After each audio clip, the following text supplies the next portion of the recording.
Assalamualaikum warahmatullahi wabarakatuh dan salam sejahtera kepada semua pelajar dan pendengar. Kali ini kita akan bincangkan pula mengenai kolinear dan juga vektor unit.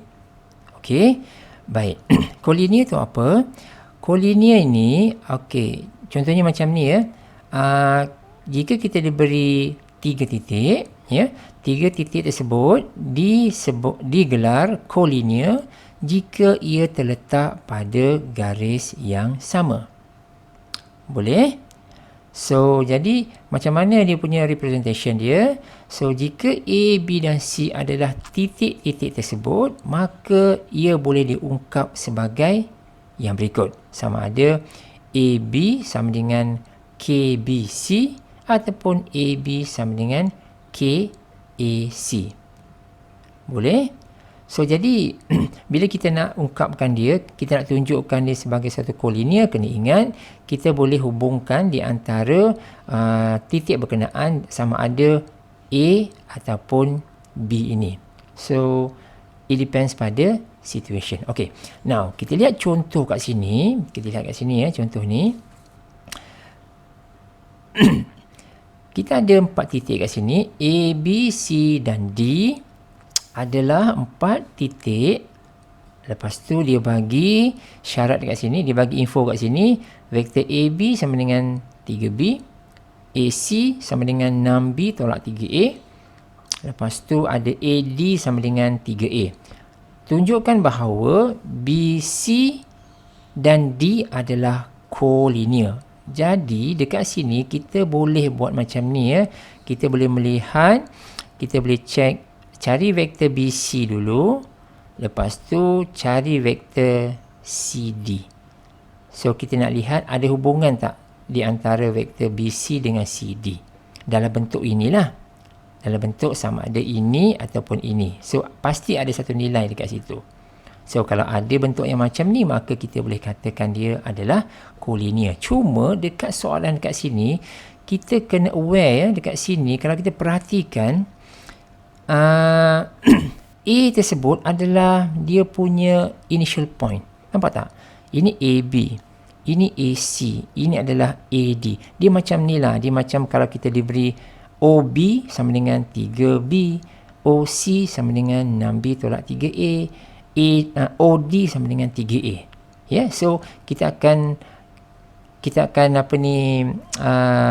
dapati A tu adalah initial dia. Jadi bila kita dah detect dia adalah initial dia, jadi dia akan mempengaruhi kita punya cara untuk mencari BC dan CD. So jadi kena aware yang itu ya. Baik, sekarang ni kita nak lihat apakah vektor BC. Nak lihat yang ini. Satu lagi, apakah vektor CD. Kita nak lihat. Jadi kita ada info AB, AC dan AD. Now, kita start dengan ini. Cuba lihat ya. Tengok ini. Vektor BC. Vektor BC, kita boleh tulis dia sebagai, saya besarkan sikit.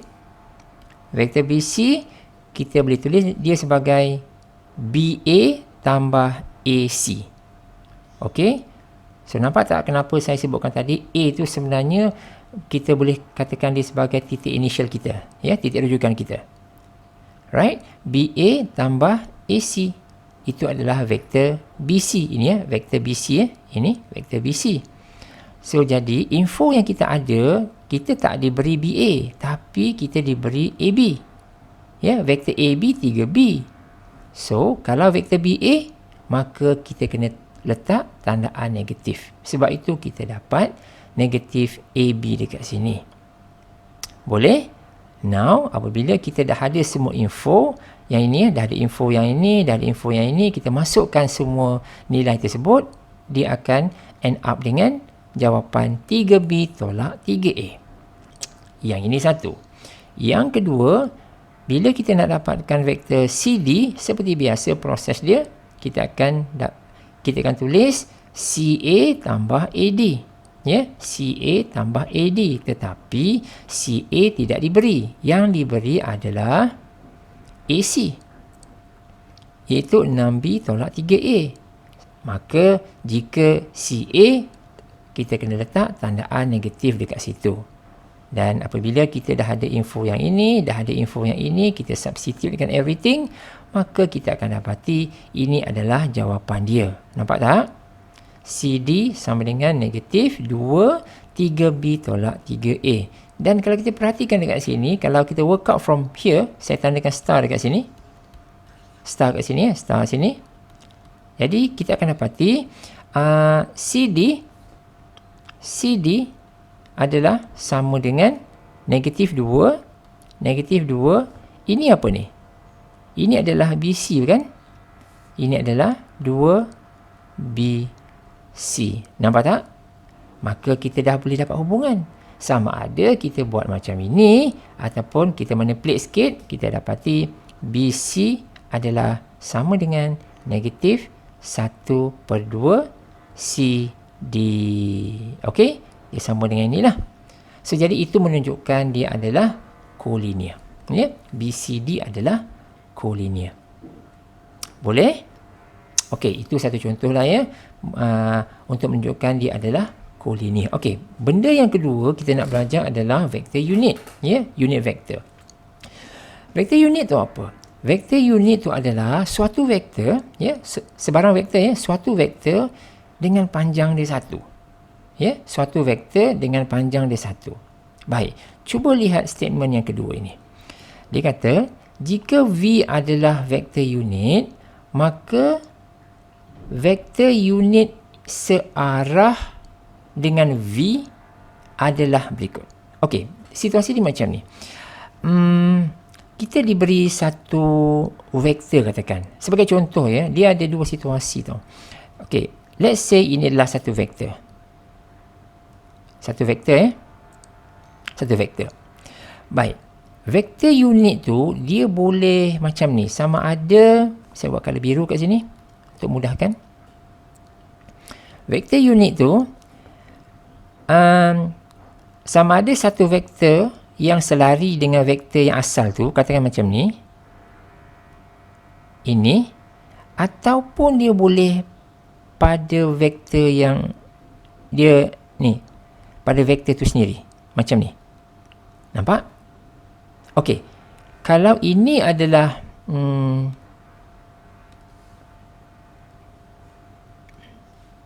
jika yang merah ni adalah vektor V, maka yang color biru ni adalah V hat. Ya, adalah V hat. Maksudnya V hat tu adalah vektor unit dia lah. Faham tak? So, vektor unit adalah suatu vektor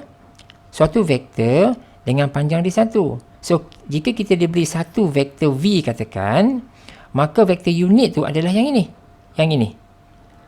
So, vektor V ni dia boleh panjang dia satu, dia boleh panjang dia lebih daripada satu dan sebagainya. Ya, itu bergantung kepada soalan. Tapi saya nak fokuskan vektor unit tu, macam mana vektor unit tu? So, sebenarnya dia berasal daripada suatu vektor yang, any vektor, katakan vektor V, maka vektor unit tu adalah panjang suatu vektor yang panjang dia satu yang selari, yang searah ya, yang searah dengan vektor ini. Jadi contohnya macam ni lah. So, macam mana kita nak dapatkan yang ini? Maka nak dapatkan vektor ini, iaitu vektor unit ini adalah dengan kita menggunakan vektor yang diberi itu, iaitu V itu ya. So, kita akan V, kita bahagikan dengan magnitude bagi V. Boleh? So, ini yang saya maksudkan. So, ini adalah vektor unit. Boleh? Ini ya. So, sekarang ni apa yang kita nampak di sini adalah inilah dia. Vektor V hat, vektor unit, yang ni. Ini adalah vektor unit vektor unit, rumus dia adalah V per magnitude bagi V. Boleh? Okey. Nak cari magnitude, kita faham ya. Nak cari panjang dia, ini adalah rumus jarak, ini adalah vektor dia, ini adalah kita pakai bentuk komponen ya, bracket notation ataupun nak pakai IJ pun boleh. Dia bergantung kepada soalan. Okey, now kita lihat contoh. Dekat sini. Nampak ya? Tentukan vektor unit yang searah dengan ini. Ya, tentukan suatu vektor unit. So, yang ini yang kita nak cari. Tentukan vektor unit nak cari yang ini. Okey, tapi kita diberi yang ini. We are given this. Ini diberi. Jadi, kalau nak cari vektor unit, kita kan dah ada formula sama dengan apa? Sama dengan V. V mana? V yang ini ya. V yang ini ya. V bagikan dengan magnitude dia. Itu sahaja. Faham? So, jadi yang ini senang sahaja. Kita letakkan sahaja dekat atas ini. Ini adalah satu vektor ya. Vektor kita parking je elok. Kita ada 2. Kita ada negatif 3. Macam ni. Macam tu ya. Lepas tu kita nak per dengan apa? Per dengan dia punya magnitude. Magnitude as long as kita dah ada dia punya vektor dia, senanglah. So kita buat macam mana? Ini ada square root. Ini adalah 2 kuasa 2 tambah negatif 3 kuasa 2. Negatif 3 kuasa 2. So kita boleh teruskan dan kita pasti akan dapat jawapan dalam bentuk vektor. Ya. So ini diringkaskan cerita dia. Ini dia jawapan dia, tuan-tuan dan puan-puan. Nampak tak? Kita diberi ini, kita cari dia punya magnitude. Magnitude iaitu set 13. Yang ni ini sebenarnya ini adalah negatif 3 ya. Ini adalah negatif 3 ya. So jadi now kita pakai rumus dia. Rumus dia yang ini kita masukkan aja, nampak? Dan kita dapat jawapan vektor unit tu adalah sebagai ini. 2 per set 13 negatif 3 set 13. Boleh? Okey, itu bahagian 1. Soalan tak habis lagi. Yang kedua, seterusnya, ya, tentu sahkan bahawa vektor tersebut mempunyai magnitude 1. So maksud dia, kita baru dapat ini, nak tentukan magnitude dia 1. Soalannya adalah, adakah magnitude dia sama dengan 1? Ini soalan dia. Soalan yang kedua kan. So jadi bila nak dapatkan magnitude seperti biasa, kita kena pakai apa? Kita kena pakai yang ini kan. Yang macam ni kan, iaitu x kuasa 2 tambah y kuasa 2. Kita nak cari jawapan dia. So mana x kuasa 2? So ini dia. Ini adalah bahagian yang x tu, ini adalah bahagian yang y tu. Ini. So kita masukkan dekat sini. Boleh? So jadi dengan kata lain, kita akan buat pengiraan seperti ini. Kita buat pengiraan sikit dan kita akan dapati hasil dia adalah 1. Boleh? Okey, ini adalah satu contoh tentang vektor unit. Lepas tu ada contoh lain dekat sini. Okey, ini contoh ini, dapatkan vektor yang bermagnitude 5 unit yang searah dengan vektor u. Boleh? So vektor u ini is given. So maksud dia, kalau kita ingat, mula-mula kita kena cari vektor unit dia, iaitu kita nak cari, ini kali biru yang ini kita nak cari yang ini dulu, nak cari u, katakan u hat lah, yang nak kena cari ini. Later on, bila kita dah cari ini, kita kena multiplykan dengan 5 u hat macam ni, sebab kita ada info yang ni ya, yang bermagnitude 5 unit. So 5u lah, 5u hat ya. Cuma u hat ni kita tak tahu, kita kena cari dulu. So kena cari u hat ni berapa, dapatkan u hat ini. So u hat ini senang sahaja sebab kita dah tahu dah formula dia macam mana kan. So ini sama dengan apa? Sama dengan vektor u per dengan magnitude vektor u. U diberi, ini dia. So kita masukkan sahaja dan jangan lupalah nak cari magnitude dia. So bila dah dapat jawapan ini, kita kena multiplykan dengan 5. Itu maksud soalan ini. Clear? Okay, now kita lihat jalan kerja dia. So first of all, kita kena dapatkan U hat. Right? Bila kita kira semua, kita akan dapat yang ini. Ini cuma saya performkan, saya tunjukkan dalam bentuk IJ, dalam bentuk piawai. Sebab soalan ni dibagi dalam bentuk piawai. Dalam bentuk piawai. So, jadi saya tunjukkan dalam jalan kerja dia dalam bentuk piawai. Tetapi kalau jalan kerja ini kamu nak buat dalam bentuk komponen, bracket notation tu tak ada masalah. Cuma jawapan akhir nanti kena beri dalam bentuk piawai balik. Kena tukar balik. Boleh? So, sekarang ni bila kita kira menggunakan rumus vector unit ini, kita akan dapat jawapan yang ini. Yang ini kita dapat jawapan yang ini.